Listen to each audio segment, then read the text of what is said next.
234 தொகுதியிலும் இந்த விஜய் தான், அதாவது உங்க விஜய் தான் உங்க சின்னம்.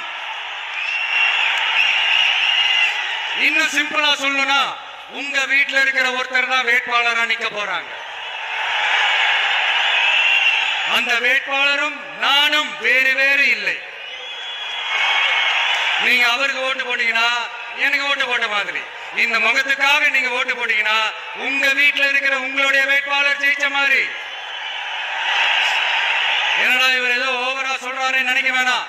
பிராக்டிகலா அப்படிதான் இருக்கும், அப்படிதான் இருக்கணும். நீங்களும் அப்படிதான் நினைப்பீங்கன்னு நான் நம்புறேன். ஏன்னா இது நம்மளை விட நம்ம எதிரிகளுக்கு இன்னும் நல்லாவே தெரியும். அதனால எல்லாம் இந்த அதிகார பலம் எல்லாத்தையும் தூக்கிட்டு வந்துருவாங்க. வரட்டும், பாத்துக்கலாம். TVK will take it, TVK will meet it, TVK will compete with it, and TVK will conquer it. TVK will conquer it.